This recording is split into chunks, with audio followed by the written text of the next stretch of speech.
Good evening, everybody. Can you hear me? Cool. Welcome to week 6 Zoom session of ED 720, the curriculum class. The chat box is alive and open. So if you have questions or comments, you can feel free to insert those as our conversation proceeds this evening. As usual, a few opening comments from me, and then I'll give you opportunity to ask me questions if you have them, or make comments, or just engage in professional conversation if you'd like to. I think probably if you've been monitoring your LSU Shreveport email today, you realize then that the course evaluations have been launched by the university. So if you have nice things to say about this course or about me, please fill that evaluation out. If you got criticisms, well, go ahead and let me hear it. I was a principal for so long, you really can't hurt my feelings anymore. There are none. Thanks. Many of you in our discussion forum on the prompt that I gave you about giving thanks had some very nice words to say to me and about me, and I thank you for that. It's very kind of you. I thought I had crafted that prompt in such a way to direct your attention to your classmates, but some of you clearly color outside the lines, and that's okay. For those of you in the leadership program, that's a pretty good trait for school leaders, the willingness to play a little bit outside the bounds. When I was a large high school principal, when I was a principal of a large high school, well, I was actually about 50 pounds larger at the time too, come to think of it. But I would often get up at 3:30 in the morning to knock down an email because the volume was so large, and I felt like I had to knock that down a little bit just to have a fighting chance when I got to the schoolhouse that day. And so you all have reminded me a little bit of those days, because when I open up on Monday mornings, wow, you all have been busy on Sunday evening and Sunday night. But it's good. That's only one day a week that I'm dealing with that instead of 7 days a week back when I was a high school principal. It's nice, though. I enjoy reading your comments. I wish that I could give you feedback on every one of your learning task submissions and comments. I just don't have the time or the mental acuity to do it. Several of you, in relation to your learning this last week, several of you, it seemed the Blake and Mouton leadership grid seemed to resonate with a number of you. And if you ever have or engage in a formal study of leadership in the future, I don't know if Dr. Perry touches on that in his leadership vision class or not, but that's a very helpful grid because basically it casts the leader's responsibility of attending to 2 dimensions when trying to accomplish complex and tasks and difficult pursuits. The people orientation is on one grid, as you recall, and the task orientation is on the other grid. When I were looking at your comments about that this week, I was reminded a little bit of my dad. I was the oldest of 4 boys, and he definitely raised us on the task orientation axis of that grid. Typically, he would start a sentence with several expletives that I won't share with you, but then he would say, "Because I said so." So he really wasn't too interested in our feedback, well-being, or engagement level. He just wanted to get it done. Which reminds me, the late Phil Schlechte has been a thought leader in the field of education for probably 40 years, and we lost him last year. It's been about a year ago that Dr. Schlechte passed away. For those of you that are so inclined, he's got a huge body of work and a large organization. Some of you may work in districts or campuses actually that have used the Schlechte Center for professional development and campus improvement or district improvement. But one of my favorite quotes of Dr. Schlechte was, that students don't learn from work, students don't do. And so as I have worked at designing the curriculum for this course and for any other professional development undertaking that I engage in, I'm always very cognizant of what my role in that process is.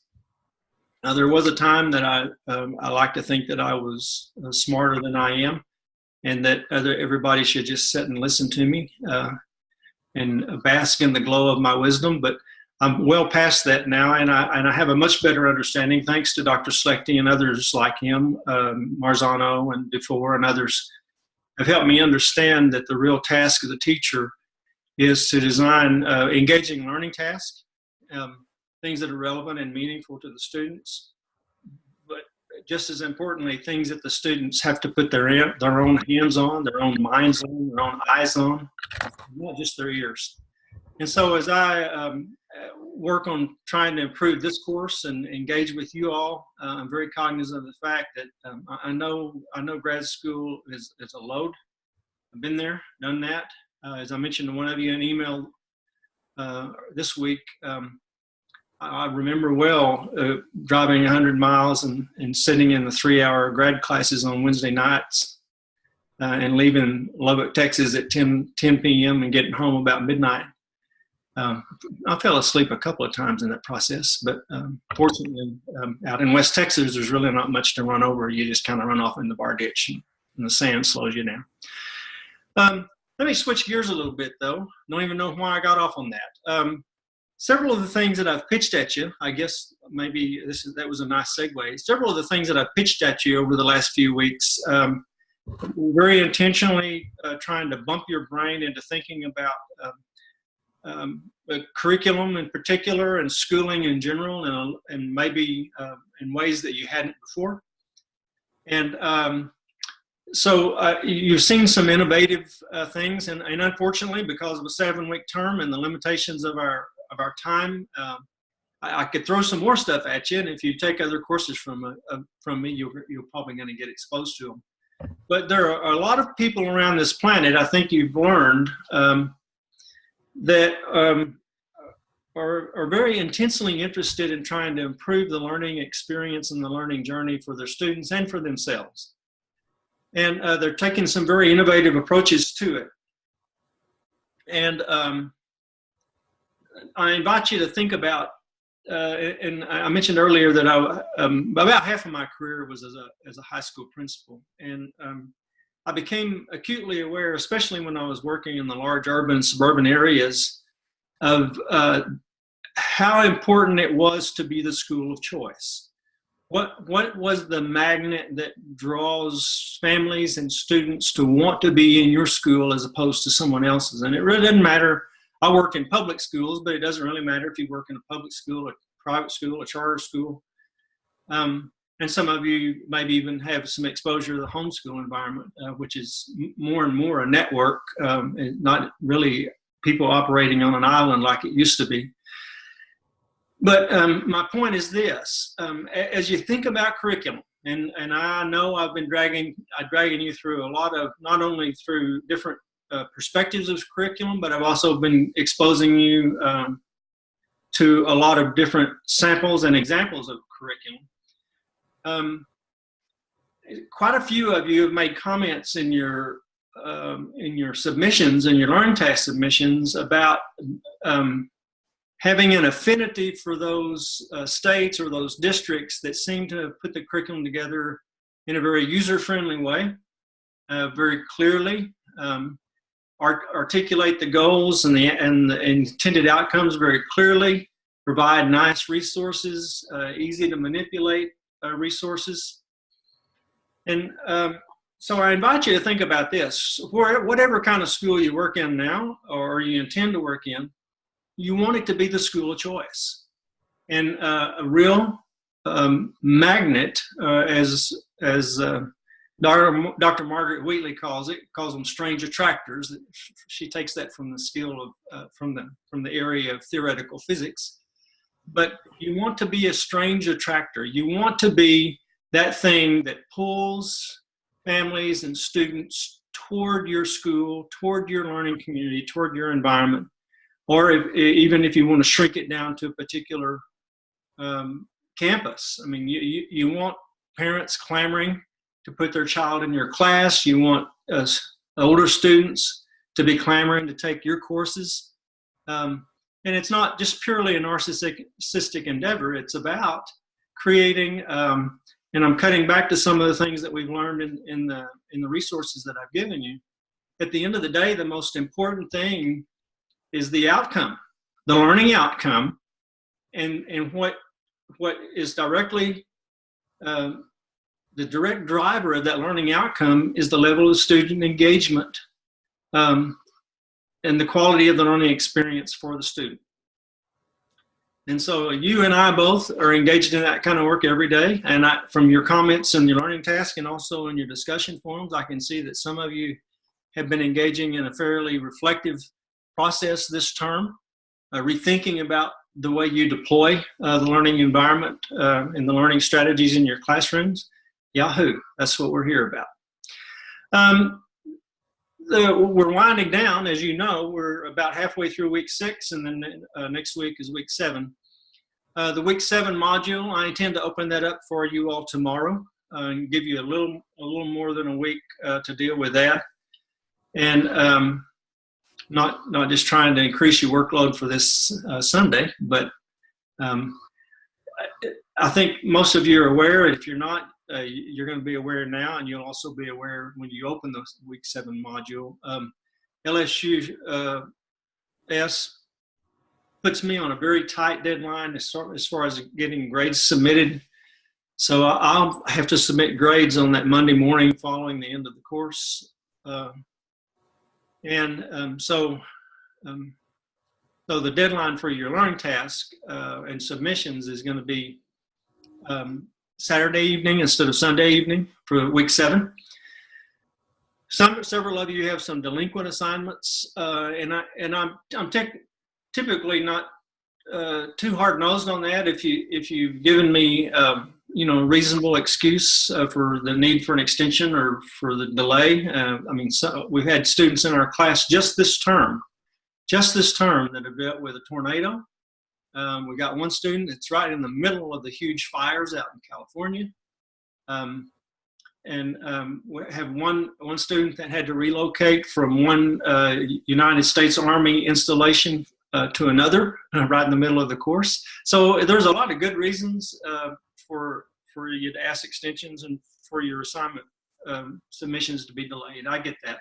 The main thing to me is that you learn, but at the same time, please be cognizant of the fact that if you do have some delinquent assignments hanging out there, please get those cleaned up. I constantly ping back into week 1, week 2, week 3, week 4, see what's still hanging out there and get it graded if you've submitted it.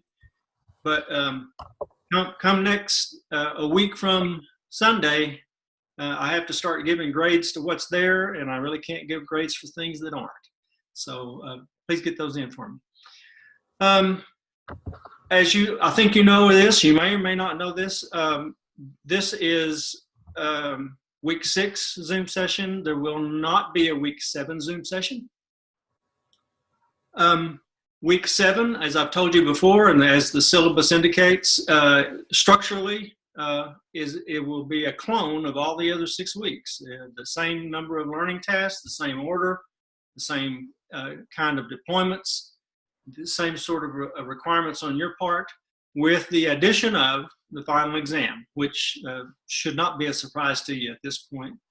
And obviously, it's not the kind of thing I'm asking you to regurgitate things that I think is important. I'm asking you to tell me what you learned that you think is important from the process. Okay, I'm about run out of my jabbering here. Let me, if you have questions that you want to enter in the chat box, you can do that.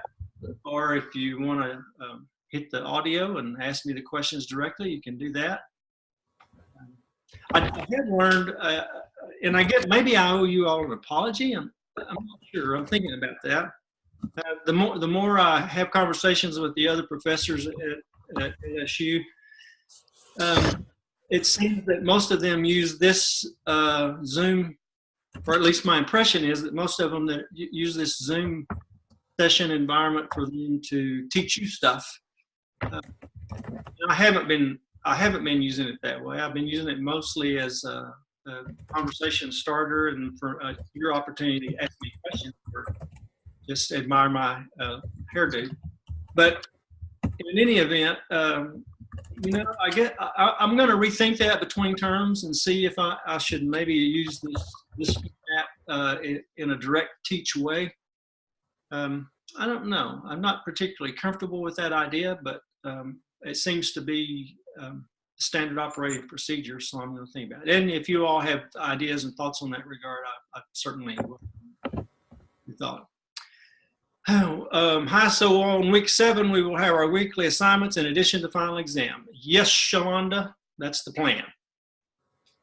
That's the plan. Your curriculum searches should be getting much easier for you by now. I think it appears that they are, and that was my intention. And the same thing happened in my graduate research class. I don't know if Shalonda, if you've already had that or if you're going to have that. But that search and destroy mode gets easier as you do it every week. Noel says, I've enjoyed the format of the class. I've learned. Thanks. Thank you very much for your kind words. That's music to my ears.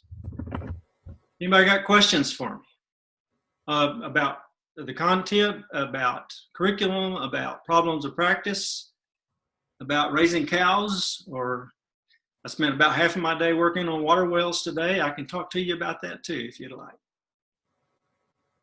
I do a whole lot of things not very well. Thanks, Heather.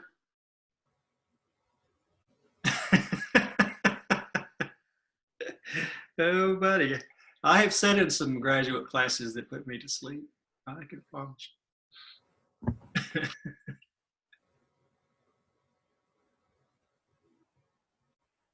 Masona, I can't translate that. I don't know what that means. I had some questions about the internship, but would you want me to email you privately about that? Or I don't know if you want to answer those in this forum or if you want to. Are you? I can't see your name on the screen. Who am I talking to? It's Amy McNeil. So you're in the internship class right now? I'm starting in the spring. Okay. And your question is about formatting or what to expect? What to expect. Okay. Once I get the roster of that class, usually about a day or two, Friday or Saturday or Sunday, Friday or Saturday probably before the thing starts on Monday. Once I know who's on the roster, I'll send you a shared document, a shared Google document, and the thing serves as the syllabus for the course and the log in which you will document your internship activity hours. You're required to get 60 hours every time you take that course. And so you and I will share that document and that logging document. It's pretty self-explanatory, but what it does is I give you you're already exposed to the ELCC standards. And so your internship activity will be tied to that. There's some specific things that you're going to be required to do. For instance, you have to interview the campus principal, you have to interview a counselor, you have to interview a special ed administrator. You have to attend a school board meeting. And you know, speaking as a retired school superintendent, my recommendation to you on the school board meeting thing, if you'll drink heavily before you go to those, they're much more enjoyable experiences. But there's certain things that are required of you. But then the rest of it's very open. And the main thing for you to be thinking about ahead of time, Amy, is this. Identify an administrator on the campus that you work that's willing to serve as your campus-based mentor. And we can't pay them money, but that person needs to be someone that's willing to spend a little time with you, answer your questions, give you opportunities to do things that you might not normally get to. For instance, maybe sit in on an administrator-parent conference or sit in on the leadership team meeting for the campus. I'm not sure what size campus you work on. I've worked on campuses that were so small that I was the math department from grades 7 through 12. And then I've worked on campuses where I was the principal and I had 9 assistant principals. So I've seen the whole spectrum. But you want a mentor that'll give you some nice opportunities to do things. And a lot of those activities are just purely observational in nature. When you go to a school board member, you're probably not going to participate. You're just going to watch. If you go to a leadership team meeting, maybe not. I'm not sure what kind of roles you already have. Some of our students are already department chairs or instructional coaches. So if you're already doing some of those leadership kinds of things, it's pretty easy to get your 60 hours. If you're still just exclusively a classroom teacher, then it's a pretty good challenge to get 60 hours of activity, internship activity, but it's very doable. And we'll let you backdate some of those hours too if you need to help you achieve it. Did I answer your question? Yes, thank you. You're welcome. Now I'm going back to the chat box now. Let's see here.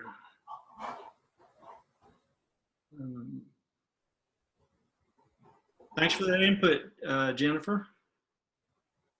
Amy, do you see that? Don't be scared. Heather says he makes it really easy. I don't know if that's a compliment or not, Heather. We'll see.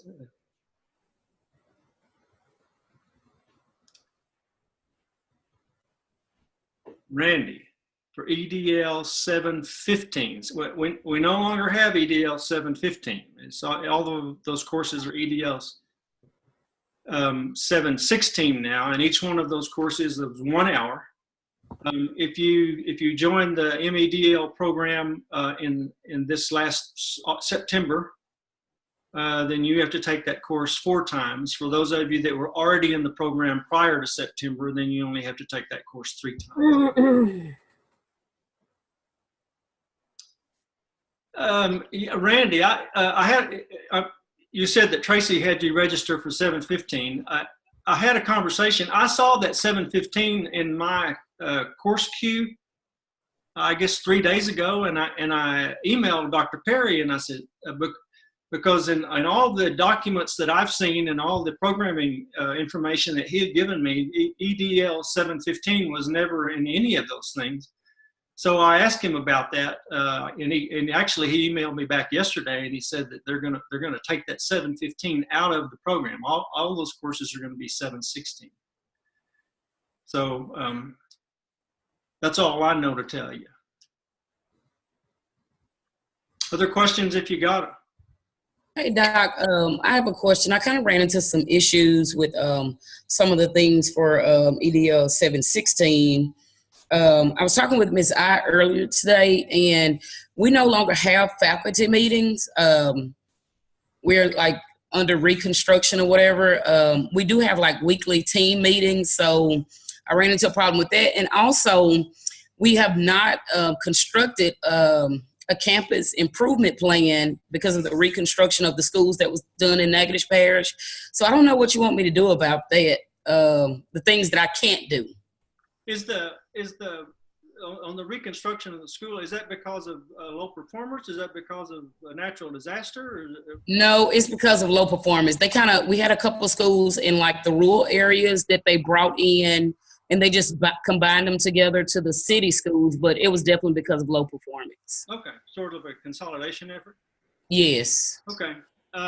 But it has not went well. Oh, well, change almost is always a little bit painful.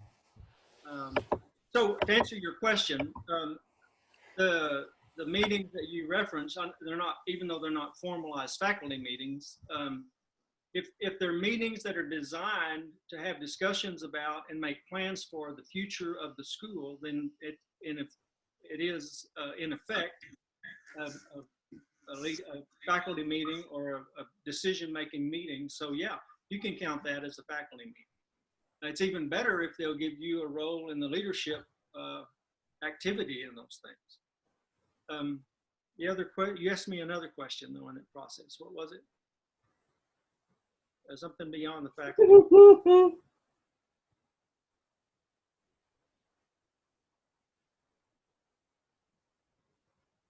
Other questions? Did I answer your question?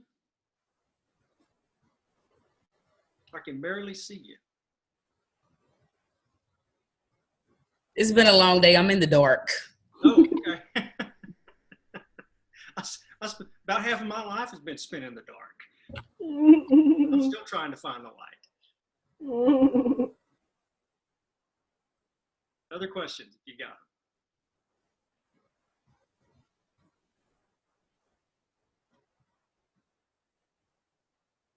them. Okay, I'm going to let you go to bed or wherever you go. I don't think our students. We have a couple of students from California. It's only 6:30 out there. There's a new student, prospective student, popped into the screen. And then I think you all are aware of it. We also have students on the East Coast, and one in this term we have one in South Korea as well. So I don't even know what time of day it is for Allie right now. She may be sleeping or maybe getting up. You all know how to reach me. Thank you again for making me a better educator. And I think you all by now know that I'm very responsive. If you reach out to me by particularly email or even text message, you get a pretty quick information.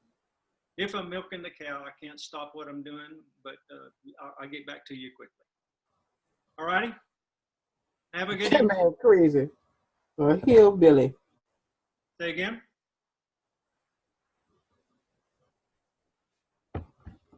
Good night.